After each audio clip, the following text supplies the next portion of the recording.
La liturgie du dimanche des Rameaux nous fait entrer dans la Semaine Sainte par des acclamations à l'entrée de Jérusalem. Jésus est accueilli comme un roi par la foule, qui est venue elle aussi fêter la Pâque dans la ville sainte. C'est le témoignage des gens ordinaires, rendu à celui qui a beaucoup guéri, beaucoup pardonné, beaucoup prêché, beaucoup marché, beaucoup consolé. Il a fait de bonnes œuvres qui parlent pour lui pendant sa vie publique. La foule n'a pas forcément compris ce que Jésus voulait dire avec les paraboles du royaume. Elle n'a pas vraiment saisi que le royaume s'est approché avec la personne même de Jésus. Elle l'associe encore beaucoup à son village de Nazareth. Mais la foule acclame Jésus parce qu'il a fait du bien au nom de Dieu. Il a éclairé le chemin de Dieu. Béni soit celui qui vient au nom du Seigneur, crie-t-elle. Cette porte d'entrée de l'acclamation nous amène à vivre le cœur de ce que nous allons célébrer pendant la semaine, la passion et la résurrection de Jésus-Christ. Jésus, effectivement, a parlé et agi avec puissance devant les foules. Il va nous faire découvrir une puissance plus grande encore devant la mort. C'est une puissance de liberté et de salut. Le prophète Isaïe, dans la première lecture, parle de cette liberté à sa manière, en évoquant le serviteur souffrant, qui écoute le Seigneur, qui ne se dérobe pas, qui présente son dos et ses joues à ceux qui le frappent, qui ne cache pas sa face. Il sait que le Seigneur Dieu vient à son secours. Jésus aussi écoute son Père et librement se présente à Jérusalem pour témoigner de la vérité de Dieu face à ses adversaires. Il sait qu'ils veulent le tuer, mais il ne cache pas sa face. Il ne fuit pas. Il est souverainement libre. Cette liberté absolue de Jésus est la source de notre salut. L'hymne aux Philippiens, la deuxième lecture, explicite clairement cette dimension du salut. Le Fils s'est abaissé, devenant obéissant jusqu'à la mort et la mort de la croix. C'est pourquoi Dieu l'a exalté. Et toute langue proclame Jésus-Christ est Seigneur, à la gloire de Dieu le Père.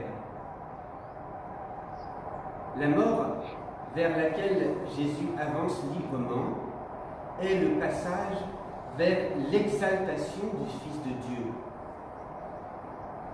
La croix et la résurrection sont liées. Elles ouvrent un chemin pour tous les hommes, sur terre ou déjà morts, vers la gloire de Dieu.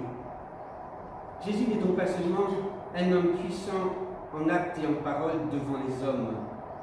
Il n'est pas seulement un homme souverainement libre, il est le Sauveur, le Fils de Dieu, vainqueur de la mort, qui nous fait entrer dans la gloire du Père.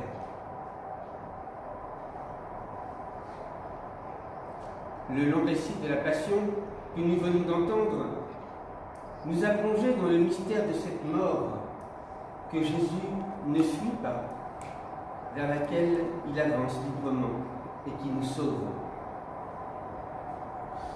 Mystère complexe, mystère de la trahison humaine par Judas, par Pierre aussi.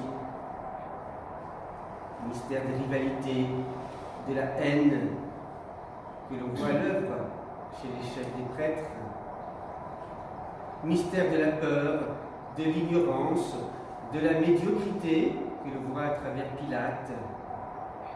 de la faiblesse humaine, mystère de l'inconscience devant le mal et la souffrance, avec ces soldats qui flagellent,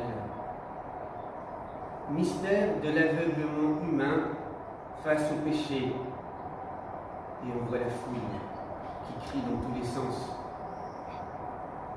Mystère de la mort qui est pourtant précédé par le mystère beaucoup plus grand encore de la vie donnée. Et c'est le passage de la dernière scène. Nous allons revivre cela jeudi saint et vendredi saint. Mais déjà maintenant, nous allons continuer notre célébration des rameaux avec le mystère qui déborde tous les autres, celui de la résurrection du Christ. Ce que nous allons vivre samedi soir et dimanche prochain, c'est la victoire de la vie sur la mort. Et déjà maintenant, nous le célébrons avec la liturgie eucharistique. Jésus ressuscité se donne à nous à travers son corps et son sang. Alors c'est particulier aujourd'hui parce que de très nombreuses personnes sont privées de ce sacrement. Prions alors tout particulièrement pour que le désir de participer à la résurrection du Christ vienne habiter notre cœur, vienne habiter le cœur de chaque chrétien. Ce désir de résurrection, désir de proximité avec le Christ, nous met en communion avec le Christ. Oui Seigneur, donne-nous aujourd'hui cette communion de désir, parce que tu te fais nourriture pour nous tous à travers ce désir, à travers ta présence à chacun.